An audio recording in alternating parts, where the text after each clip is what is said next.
Hello, today we have with us Donna Kavanagh, the principal of the school at the Waterford Hospital here in St. John's. And Donna's agreed to come along and share a bit about what she's doing and her staff are doing in the program in terms of working with the adolescents and adults at the Waterford Hospital in the area of education and rehabilitation. Welcome along today, Donna, and it's good to have you here. Good to see you again. I haven't seen you for a while. Perhaps we could start out by you filling us in about how this program got started and the history and background of it. Okay. In 1973, the program started. I think at that time the psychology department at the Waterford was really interested in starting a program. And it was started under the Division of Adult and Continuing Education, the Department of Education. So the staff is all paid by the Department of Education. And at that time there were 2 teachers. And I came during that year. I was not one of the original 2, but I came in that year. And the following year, one of the teachers left, the other teacher left, and another teacher came. And then we managed to double our staff to 4. And in 1977, we hired our 5th teacher. So and presently, we're trying to get 2 more teachers. It's growing quite fast then. Yes. How many patients is the word you use there, or students? I should Students. Say. Students that do you work with then? We work with about 60. Our numbers change almost daily, depending on the admissions and discharges at the hospital. We have 3 classrooms in the hospital that go full days, and then we work with another group for an hour a day. And we also have a program out in the community care center. Mm-hmm. So I would say totally about 60 patients. Oh, so some of your teachers work out in the community as well then, in the other location? Yes, one teacher works out in the community. Okay. What are sort of your goals and objectives of your program? I think our main goal basically is to try and give these students the things that they need to go back out and live in the community. We would like to see them be able to go out into a program if their intelligence level is such. For example, 2 of the programs that we teach at the Waterford are taught outside through adult education, and we try to get students into these programs when they leave the hospital. And these programs outside are sponsored by Manpower, so then they can go out and they will have something to go out to, some sort of a direction in their lives. I think a lot of them, when they come in, just haven't really had any goals. They haven't really known where they're going. And then with the mentally retarded patients, what we're trying to do is give them the life skills we feel they need to cope in the community. So you'd be working with both types of students, some that are mentally retarded and some that are have just psychiatric disabilities? Yes, we do. And you say that the psychiatric disability group sometimes is sort of at a loss of direction to go. Yes, and that's this what is you what offer we them. find. Yeah, when they come in, most of them have not been in school for a while. They haven't had any form of job. And I think that's probably contributed to their problem as well. Now you mentioned you worked with adolescents as well. Would this mean that if a student came in from his school out in the community, that you would keep him up with his program as much as possible while he was in the hospital? Yes, most definitely.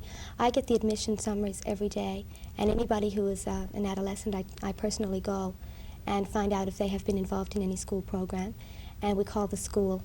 And we carry out the identical program, even to the point of getting the exact tests that student would have had in his classroom outside. And we've been very fortunate. We've gotten really good cooperation with the schools.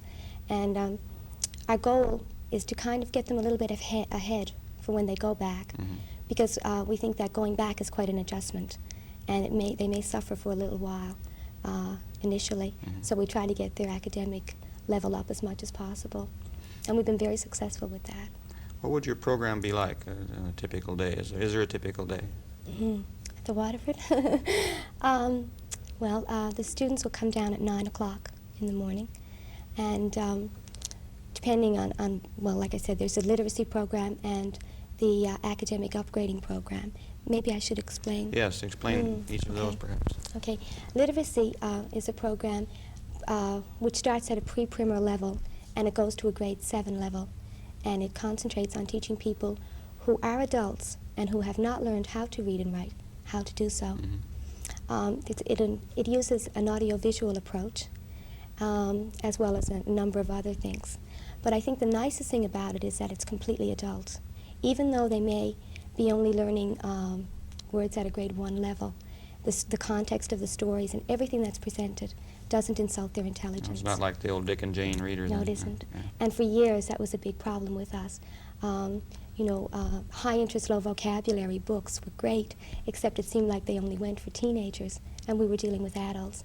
And most of the individuals we work with have low self-concepts to start with, and we were very worried about, adding to that. But with this material, they're not insulted by it at all. They feel very good about it. Is this pretty much an individual program then? Yes, it is. All of the students will be on an individual program in the room, and there's a lot of assessment done, and it's just a very comprehensive program.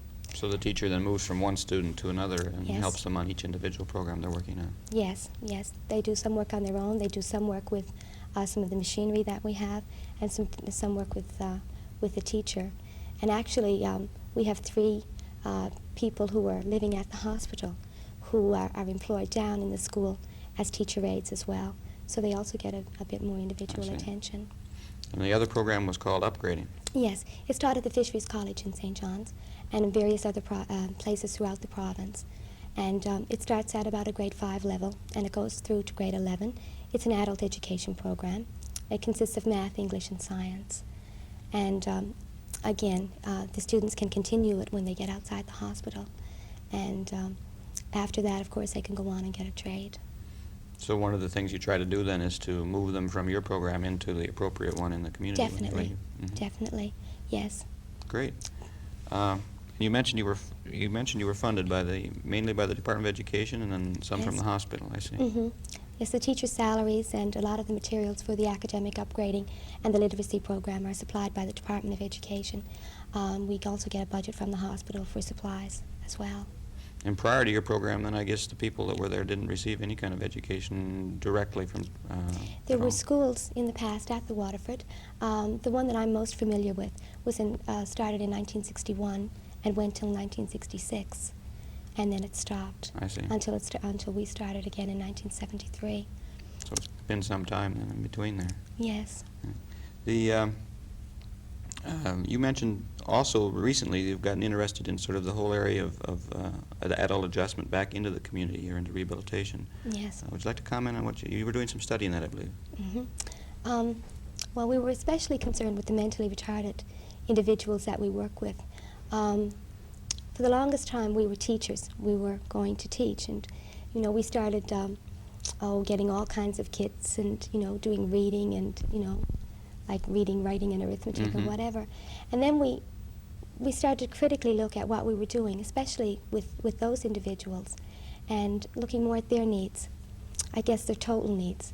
And we decided that, okay, maybe now they knew a little bit about telling time, but maybe they didn't understand a lot about clothing or hygiene or human sexuality, which was another area we got into. So now what we're doing is we've designed a program for the mentally retarded where we're just doing a wide variety of things, communication, socialization, personal help Mhm. skills, and hoping to get into some vocational training as well. We've been doing all kinds of interesting things like teaching them how to use the city transportation system, doing what I consider functional academics. For example, we've been teaching them how to use money, like how much money it costs to go on a bus, how much money it costs to buy your dinner at Kmart. We have a sort of graduated program. For example, some of them weren't eating properly on the ward. So we got the ward to work with them, and now when they're at a certain level, we will take them to the cafeteria at the hospital, and they will have lunch with us. And then after that, they will go to Kmart, to the self-service up there, where they're learning, how to select their own foods and pay for them. And before June, we're hoping to go to the buffet at the Newfoundland Hotel. Ah, great. So it's So there's graduated from right at home at the hospital up until Yes, a again. more individualized kind of dinner approach out somewhere else. Yes, and we're trying to get access to an apartment on the hospital grounds to teach them the skills that they would need to live in an apartment. We have a cookbook that's made especially for people who are mentally retarded to teach them how to cook. We plan to get into laundry and all various kinds of things. also, when we started this with the mentally retarded, then we started looking at the others and found that a lot of times when they were discharged from the hospital, they were having a lot of problems on the outside coping as well. I had a case of one boy who was very bright. His IQ was above normal, and he was discharged, and he came back to see me. And he said, "You always told me I was really smart." He said, "But I'm not. I'm really stupid." He said, "I don't know how to buy groceries or go get a social insurance number or, you know, all the things that people took for granted." He even told me a story of how he was in a car with one of his friends, and his friend was going somewhere and said, "Would you put your foot on the brake?" And he didn't know which one was the brake.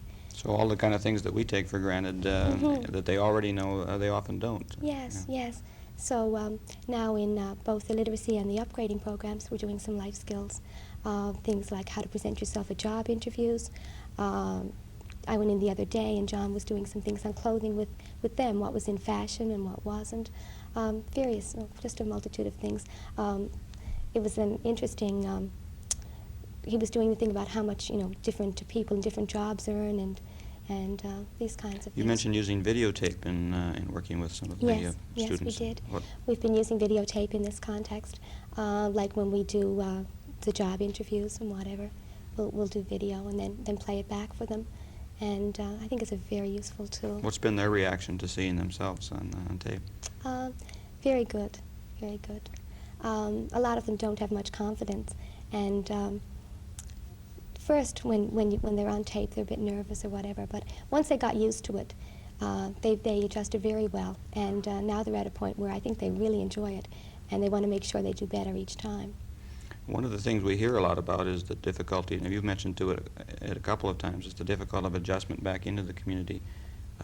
You also mentioned a living arrangement away from the hospital where one of your teachers work. Is that sort of an attempt to help the patient adjust back to the community? Well, the Waterford Hospital has a community care program, and these are supervised boarding homes out in the Long Pond, Manuels, Kelligrews area. And there are approximately, I think, about 300, 350 ex-patients of the hospital living out there. And there's a center out there where they go for various activities. And what we've done is we've placed a teacher out there, and her role, again, is life skills, basically, and trying to help them learn the things they need to live in the community. And she also does some academics.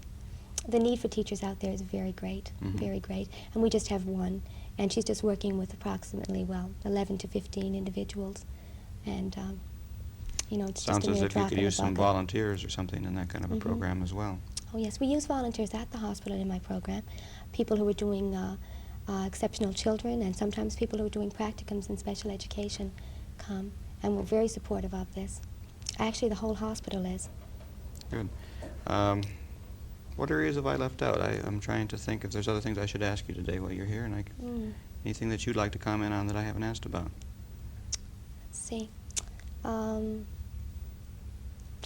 Well, I guess I could mention some of the other things that we kind of do.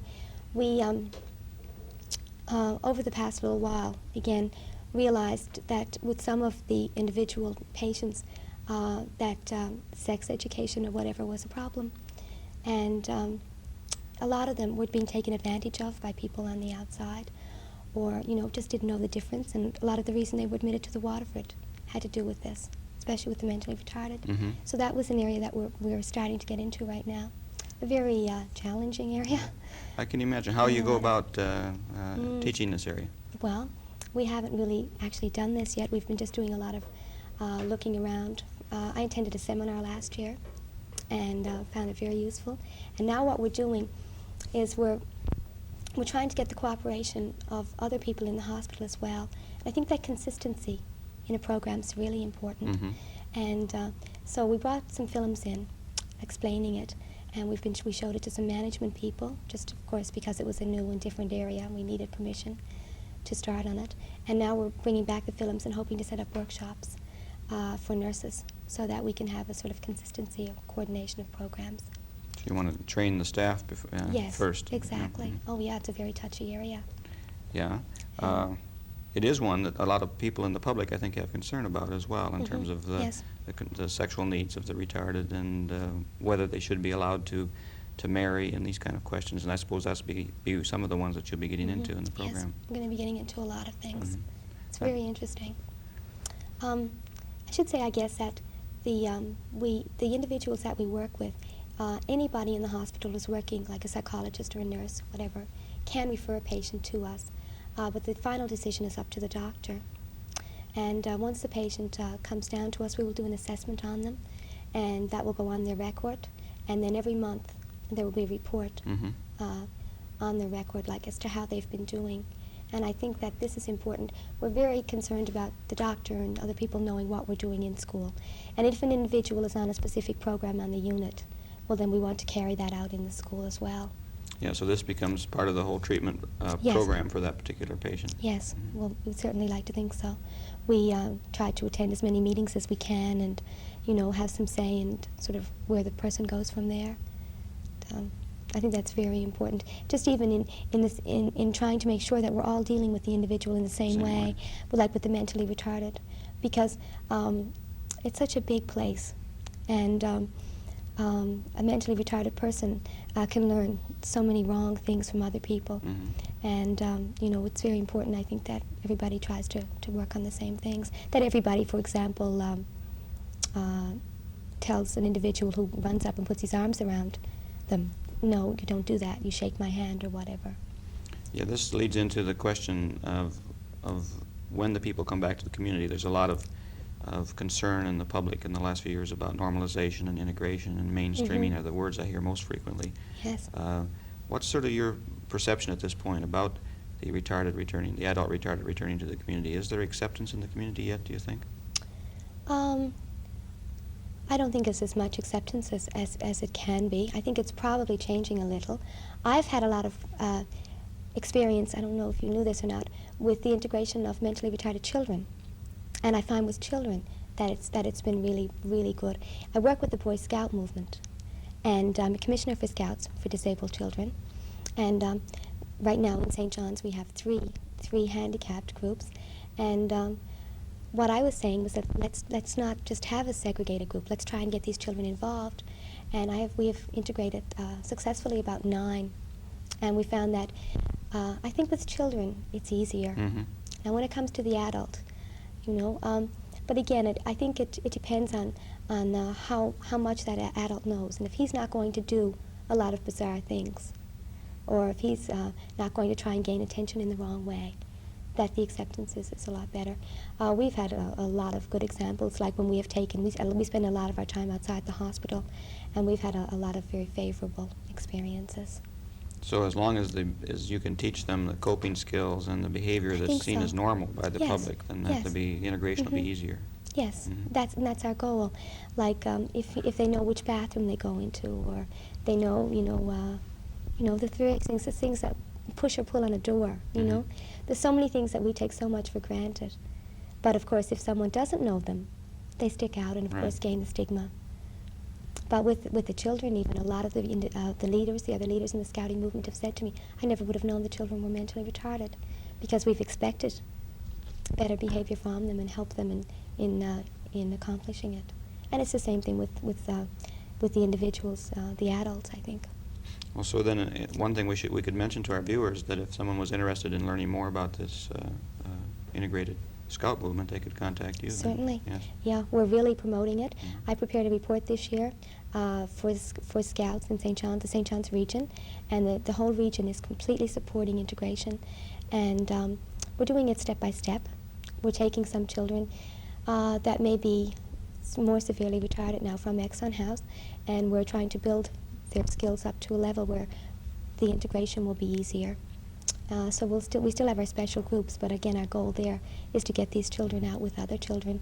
And while they're in the special group, what we do is we go like selling apples or planting trees with a regular group of children. And they all just go together, so that the integration is slow but effective. This would include other disability groups as well as the Yes. retarded as well. Well, what we've been doing is we have special groups at the School for the Deaf, and also with the Shriners, with the physically disabled children. But what we've been doing, because integration is fairly new in Newfoundland concept, is that we're using my group this year as a pilot project. So these are the children that we're interested mostly right now in integration. And if it's successful at the end of the year, we're hoping to start with some of the others. Well, as well. your both programs that you're involved in sound very interesting, and we really Yeah. appreciate you coming along and sharing about them with us and for our viewers. I'll thank you now. Very And I'm welcome. sure that we'll be back to see you again in the future to see how you're progressing. So thanks Okay. very much, Donna, for coming along. Thank you.